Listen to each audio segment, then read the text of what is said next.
दोस्तों जैसा कि आप सब जानते हैं इस समय इलेक्शन का माहौल चरम पर है, ठीक है ना। और 5 साल का त्योहार होता है और इस 5 साल के त्योहार में बहुत सारे लोग अपनी अपनी प्रतिक्रियाएं व्यक्त कर रहे हैं, काफी सारे सुनने को मिल रहे हैं।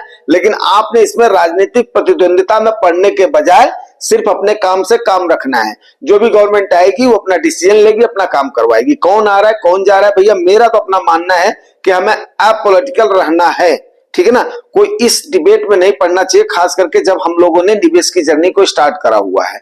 निवेश की जर्नी को स्टार्ट करने के संदर्भ में यह कहने का मतलब है कि हमें अपने काम से काम रखना है, क्योंकि उससे हमारा ध्यान डाइवर्ट हो जाएगा। सबसे पहले मैं आपको एक इंटरनेशनल न्यूज की तरफ लेकर के चलना चाहूंगा। जी हाँ, टेस्ला के सीईओ एलन मस्क, जो कि वर्ल्ड के रिचेस्ट पर्सन माने जाते हैं, उन्होंने इंडिया में आना था। उनका 48 घंटे का प्रोग्राम था, लेकिन उन्होंने अपने ट्विटर हैंडल से इस बात को कंफर्म किया है कि वो इंडिया के विजिट को कैंसिल कर रहे हैं। कैंसिल करने का मतलब क्या है कि उनकी क्वार्टरली का रिजल्ट आना था, जो कि डिले हो रहा था। उस डिलेड की वजह से उन्होंने अपने दौरे को कैंसिल किया है। साथ ही उन्होंने बोला है इस साल के अंत में वो इस दौरे को जारी करेंगे।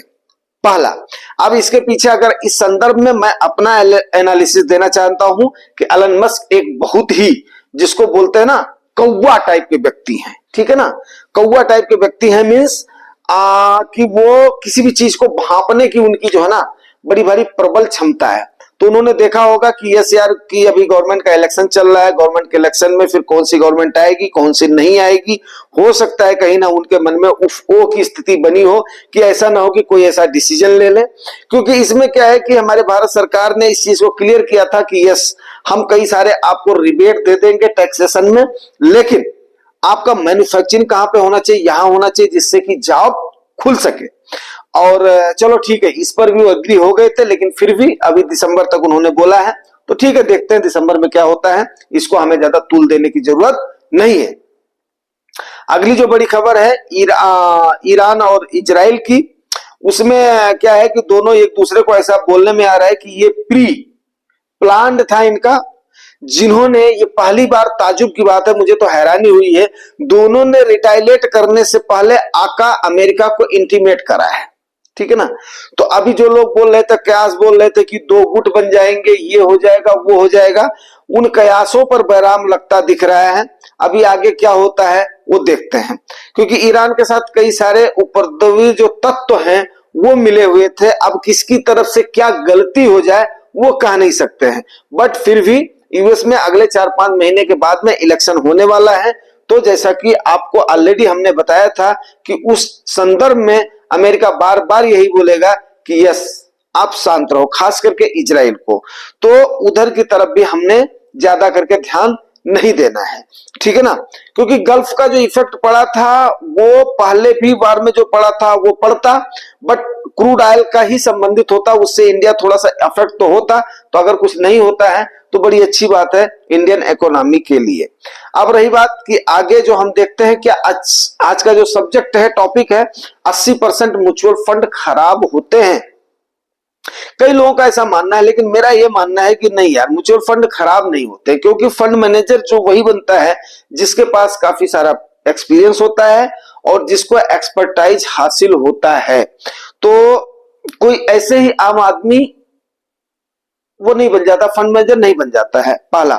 दूसरा क्या है, फंड की जो कैटेगरी है, कैटेगरी के अनुसार ही फंड मैनेजर क्या करता है, एलोकेशन करता है। जैसे लार्ज कैप हो गया तो आप लोगों को पता है 1 से लेकर के 100 तक कंपनियां कितनी मानी जाती हैं, लार्ज कैप की मानी जाती हैं। अब उसमें जो सेबी का डायरेक्शन है कि इतना % आपका एलोकेशन होना चाहिए, उसमें ही तो आपको फंड मैनेजर करेगा।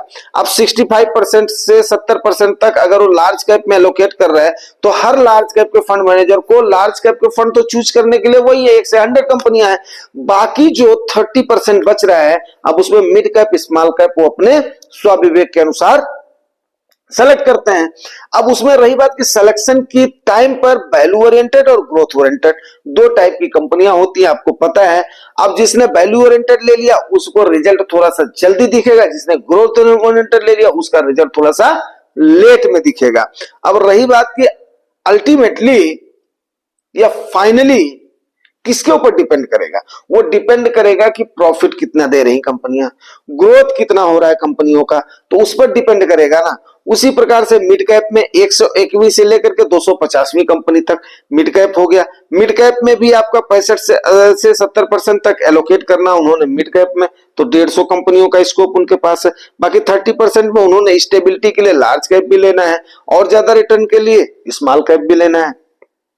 तो इस प्रकार से कई सारे सिंड्रोज काम करते हैं। अब स्मॉल कैप में हो गया 65 से 70% उनको स्मॉल कैप लेना है, बाकी लार्ज कैप लेना है, मिड कैप लेना है। तो सब क्या है, एक दूसरे, कुछ डेप्ट भी लेना है, कुछ कैश भी रखना है।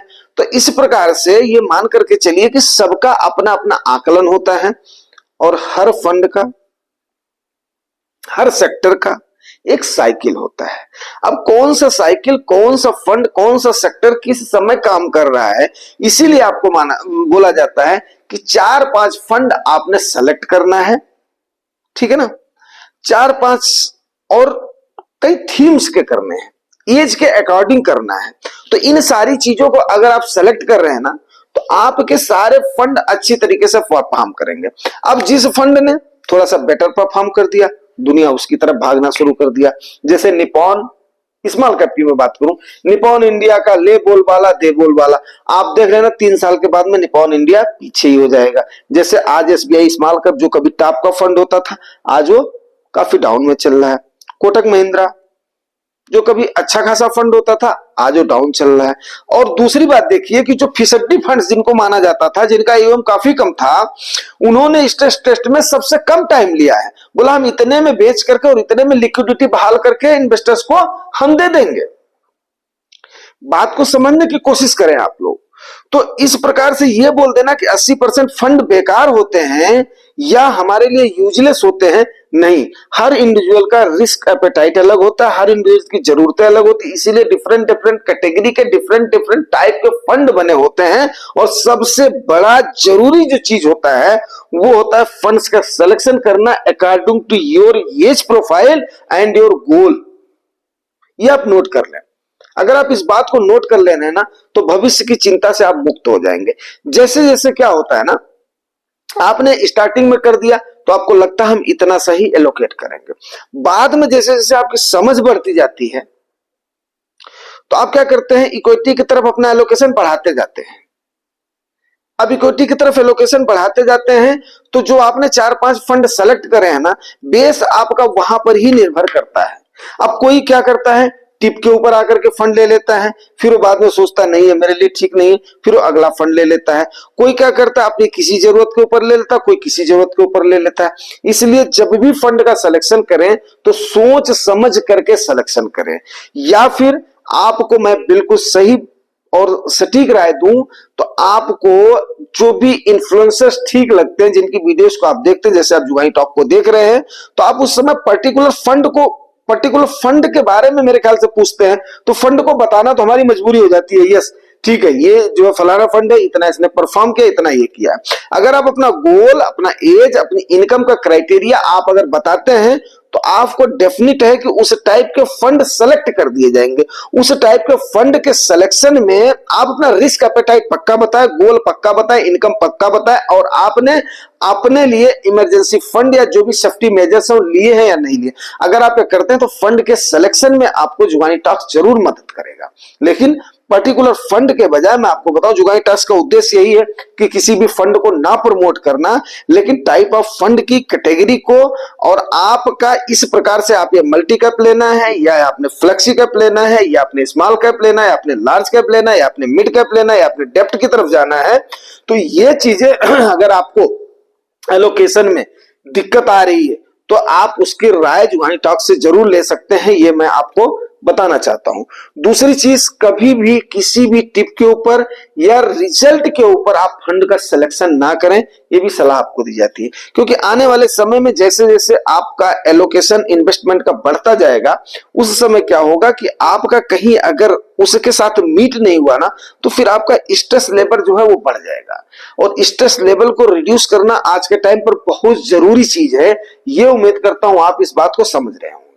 अगर आप ये बात समझ गए हैं तो डेफिनेट है कि आप अच्छा खासा लाभ लेकर के तब निकलेंगे, वो भी 10 साल के अंदर। ठीक है ना। 5 से 10 साल का टाइम आपको देना ही चाहिए, खास करके आप मार्केट में आए हैं। और जैसे जैसे आपका 60 गोल होता जाता है, 5 साल के बाद में निकलते चले जाएं। जो लार्ज गोल है 10 साल के बाद में फिर आप कंपाउंडिंग का एंजॉय करें, क्योंकि जब तक आपका कंपाउंडिंग नहीं एंजॉय करेगा तब तक फिर मजा नहीं आएगा, ठीक है ना। और कल है संडे, संडे के दिन 2-3 मैं क्यूरी जरूर, आपको पता ही है, कवर करता हूं, वो जरूर मैं जो कवर करूंगा। तो संडे के सेशन को जरूर देखें। उम्मीद करता हूं जानकारी आप लोगों को अच्छी लगी होगी। अगर अच्छी लगती है तो रिवर्स पुरस्कृत जरूर करना, पुरस्कार आपको पता है, like subscribe and comment. Thank you.